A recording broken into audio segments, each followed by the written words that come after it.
Salutare! Astăzi ne scufundăm într-o analiză a geniului absolut haotic din capodopera lui Caragiale, Dale Carnavalului. Sincer, intriga e atât de complicată încât o să o tratăm fix ca pe un panou de detectiv din filme, știți voi, ăla plin cu poze și sforii roșii, doar că aici avem trădări de mahala. O să legăm firele invizibile dintre personaje și o să vedem cum o simplă, banală greșeală administrativă explodează într-o comedie a erorilor absolut fabuloasă. Haideți să deschidem dosarul. Totul, absolut toată nebunia asta, atârnă de un singur mister ilariant. Cine e evazivul Bibicu? Omul e un fel de maestru păpușar, un veritabil Don Juan de mahala, care cumva reușește să jongleze cu mai multe amante în același timp și să evite la milimetru partenerilor furioși. Dar cine e în spatele pseudonimului? Exact! E Nae Girimea, frizerul respectat și, să fim sinceri, un șiret manipulator de sentimente care ține efectiv în șah întreaga comunitate. Ca să nu ne pierdem în acest labirint, iată planul pe scurt. Urmărim biletul buclucaș, îi cunoaștem pe amanți și pe trădați, trecem prin confuziile de la carnaval, numărăm victimele colaterale și, evident, vedem marea împăcare. Prima oprire, biletul care a declanșat haosul. Orice investigație bună începe cu un incident declanșator, nu? Aici nu vorbim de un jaf sau o crimă, ci, culmea, de o eroare de contabilitate la frizeria lui Nae Girime. Sistemul lui era simplu. Vindea abonamente pentru 12 rasuri și pentru fiecare sesiune se trăgea câte o dungă pe bilet. Asta până când a trebuit să actualizeze sistemul. De ce? Păi un spițer foarte ingenios a tot șters dungile alea cu substanțe chimice ca să se radă gratis. Așa că Nae a trecut la bilete numerotate, iar vechile cartoane cu dungi au devenit simplă maculatură. O decizie birocratică minusculă, care, ei bine, o să schimbe totul. Uitați aici momentul în care lucrurile o iau razna. Detaliu explicat genial de ucenicul Iordache. Unul dintre aceste bilete vechi, mai exact unul cu 55 de dungi, a fost reciclat de Didina Mazu ca să-i scrie o scrisoare ultra-pasională lui Nae. Și ghiși ce? E exact biletul peste care dă partenerul ei Pampon. Așadar, o banală bucată de gunoi ajunge proba principală într-un proces de gelozie. E pur și simplu fascinant cum cele mai mici și meschine detalii sunt scânteia pentru cele mai mari drame. Trecem la capitolul următor, amanții și trădații mahalalei. Cu proba pe masă, haideți să ne uităm puțin la victimele prinse în plasa lui Nae. La bărbați avem o juxtapunere absolut genială. Pe de o parte îl avem pe Iancu Pampon, un fost ofițer de poliție pe la Ploiești. Omul e o forță a naturii, autoritar, fioros și pur și simplu obsedat de onoare și de răzbunare. Pe de altă parte e Mache Răzăchescu, zis și Crăcănel. El este, cum ar spune el însuși, un naturel simțitor, plânge non-stop de mila proprie. Și partea amuzantă, acești doi poli complet opuși ajung în mod absurd să facă echipă ca să-l vâneze pe faimosul Bibicu. Aceeași simetrie o vedem și la femei, două tipologii aflate la polii opuși. Mița Baston este, vulcanică, mândră, aprigă, gata literalmente să înceapă o revoluție doar pentru că inima i-a fost frântă. Caută scandalul cu lumânarea. În contrast total, o avem pe Didina Mazu, o tipă mult mai pragmatică, cunoscută în cartier drept Conțina cu 5 fanți. Ea vrea un singur lucru, să-și țină sursa de bani în siguranță, adică pe Pampon, și să evite cu orice preț poliția, ziarele sau orice fel de tam-tam public.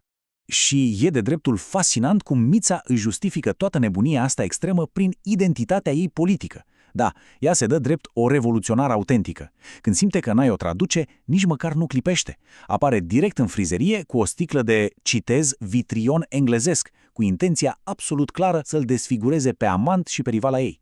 E o demonstrație de gelozie feroce, o iubire de mahala dusă direct la rang de tragedie greacă, emoție brută, 100% nefiltrată.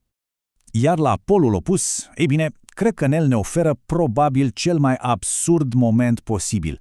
Când în sfârșit citește biletul interceptat de Pampon, are așa o epifanie printre lacrimi, realizează cu o deznădejde totală că el însuși este faimoasa Mangafa, fraierul ignorant menționat în scrisoare de care Mița voia să scape ca să se vadă cu Bibicu. E un moment de un comic tragic fabulos, momentul în care toate iluziile unui om mult prea sensibil se fac țândări, direct în fața noastră.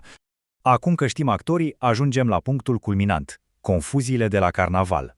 Toată tensiunea asta care bolborosea în frizerie explodează efectiv odată ce ne mutăm la balul mascat. Gândiți-vă la costumele astea ca la cea mai bună formă de anonimat analogic.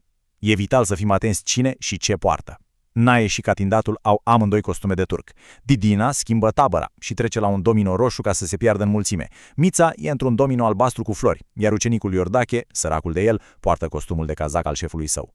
Și exact acest schimb constant de haine duce la o criză totală de identitate. Aceste măști declanșează un efect de domino, la propriu și la figurat, într-un ritm amețitor. Să urmărim acțiunea. Totul începe cu Pampon și Crăcănel la vânătoare prin sala de bal. Didina își schimbă costumul, forțându-i să-i piardă urma. Până aici, clasic. Dar greșeala fatală, dezastrul absolut, vine de la Mița. Ea încolțește turcul greșit. Și oarbă de furie aruncă pe bietul Catindat ceea ce ea credea că e acid. Slavă cerului e doar cerneală violetă, dar gestul în sine, ei bine, duce tot haosul la un nivel cu totul nou. Ceea ce ne aduce la secțiunea a patra, victimele comicului de situație. În timp ce amanții noștri duc acest război absurd de gherilă, adevăratul geniu comic al lui Caragiale străucește prin daunele colaterale. Vorbim de oameni din popor care se trezesc fix la locul nepotrivit, în momentul cel mai nepotrivit. Priviți-l pe Catindat, un mic funcționar public care își petrece efectiv toată noaptea plângându-se de o durere de măsea chinuitoare. Asta e singura lui problemă și ironia supremă, după ce caută el leacuri fanteziste, ajunge la bal în costumul greșit și, pac, se alege cu fața plină de cerneală, o capodoperă a ridiculului de Mahala. Și să nu-l uităm pe Iordache, băiatul bun la toate, ucenicul pragmatic care vrea doar să închidă prăvălia la timp și să meargă acasă. Dar face greșeala să poarte temporal costumul de cazac al lui Nae. Care e rezultatul?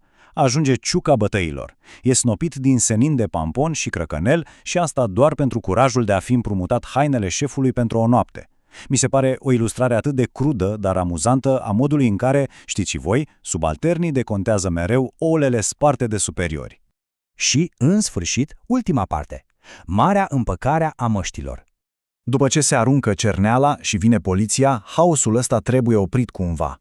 Și cine iese din umbră ca să orchestreze totul? Fix Nae Girimea, frizerul nostru cu vorbă dulce, se dovedește a fi un tactician desăvârșit. Reușește să-i calmeze pe toți cu o minciună absolut perfect plasată. Îi convinge pe bărbații furioși că acel mangafat era, atenție, doar unchiul fetei. Da, ați auzit bine. Mută toată vina, le spală onoarea și închide scandalul exact așa cum a început, cu o aparență atent construită și, desigur, cu o invitație generoasă la cină. Acum, văzându-i pe toți așezându-se veseli la masă, ciocnind pahare și uitând instantaneu de cuțitele pe care și le scoteau cu doar câteva minute în urmă, nu putem să nu ne întrebăm, s-a schimbat ceva cu adevărat? S-a învățat vreo lecție din toată nebunia asta?